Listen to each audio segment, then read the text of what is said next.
Have you ever dreamed of getting the ultimate revenge?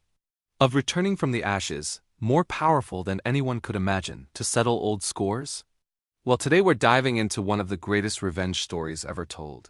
Alexandre Dumas' masterpiece, The Count of Monte Cristo. This isn't just a story. It's an epic journey of betrayal, love, and vengeance that will keep you on the edge of your seat. Our story begins in 1815 in Marseille, France. Meet Edmond Dantès. He's 19 years old, and life is looking fantastic. He's a brilliant young sailor, just about to be promoted to captain of the ship Pharaon. Even better, he's madly in love and about to marry the beautiful Mercedes. He's got money, love, and a bright future. What could possibly go wrong? Well, jealousy, that's what. A few so-called friends are green with envy. First, there's Danglars, the ship's purser who wanted the captain's job for himself. Then there's Fernand Mondego, a fisherman who is hopelessly in love with Mercedes and can't stand to see her marry Edmond. Together, they hatch a wicked plan. They write an anonymous letter, accusing Edmond of being a Bonapartist traitor, a supporter of the exiled Napoleon Bonaparte. It's a baseless accusation, but it falls into the hands of a man named Villefort, an ambitious public prosecutor. Villefort is about to dismiss the case, realizing Edmond is innocent, but then he discovers a crucial detail. The letter Edmond was innocently carrying was addressed to Villefort's own father, who a real Bonapartist. To protect his own career and family name, Villefort makes a ruthless decision. He burns the evidence that could free Edmond and condemns the innocent young man to the most feared prison in France, the Château d'If. Imagine it.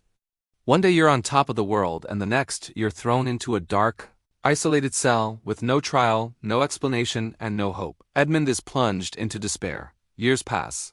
1, 2, 5, 10. He nearly loses his mind, his hope goes away. But just as he's about to give up, he hears a scratching sound from the wall of his cell. It's another prisoner, an old Italian priest named Abbé Faria. This man is a genius, a scholar, scientist, and philosopher. He tunnels his way into Edmond's cell, and for the first time in over a decade, Edmond has a friend. The abbé becomes his mentor, teaching him everything he knows: history, science, economics, multiple languages. He transforms the uneducated sailor into a refined and knowledgeable gentleman. More importantly, the abbé helps Edmond piece together the puzzle of his betrayal. He helps him identify the men who wronged him: Danglars, Fernand, and Villefort. The desire for justice, for revenge, is reignited in Edmond's heart, burning hotter than ever.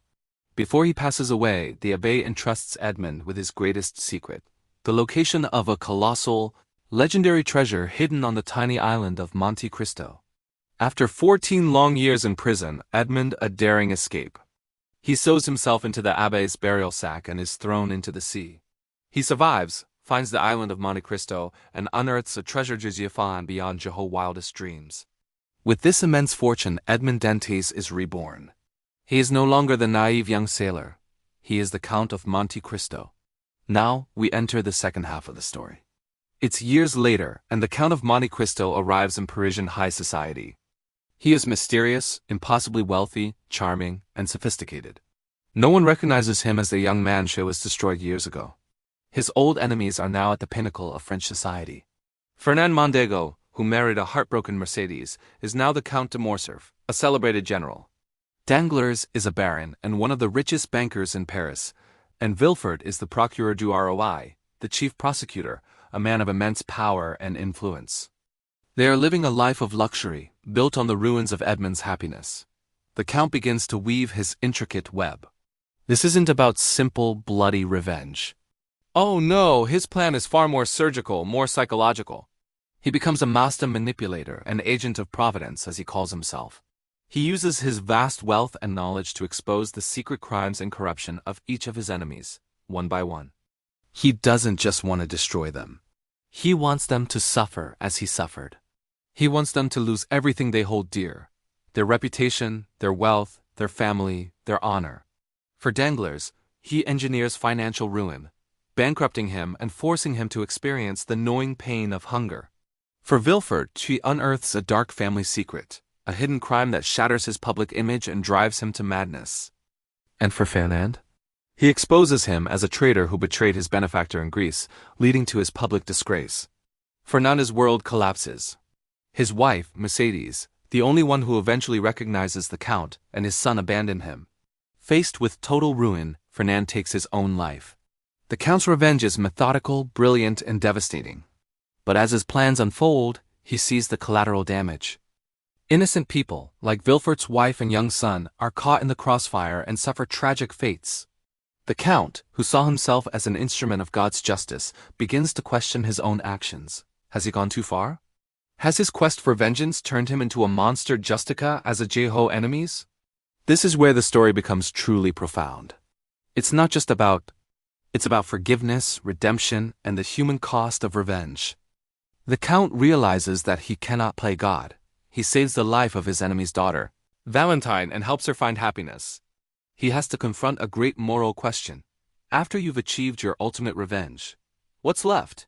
In the end, after orchestrating the downfall of his enemies, the Count of Monte Cristo doesn't find the satisfaction he expected. He finds emptiness.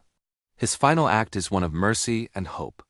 He leaves his remaining fortune to a young, deserving couple and sails away, leaving a final, powerful message for Taman and for us. All human wisdom is contained in these two words: wait and hope. And that's the epic tale of the Count of Monte Cristo.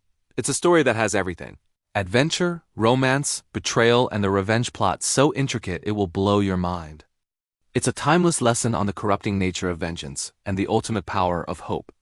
If you haven't read it, I can't recommend it enough. It's a true masterpiece. Thank you so much for joining me on this literary journey today. If you enjoyed this breakdown, please hit that like button and subscribe for more deep dives into the greatest stories ever told. Let me know in the comments what you think of the Count's revenge. Was it justified? Let's discuss. Until next time, keep reading and keep exploring.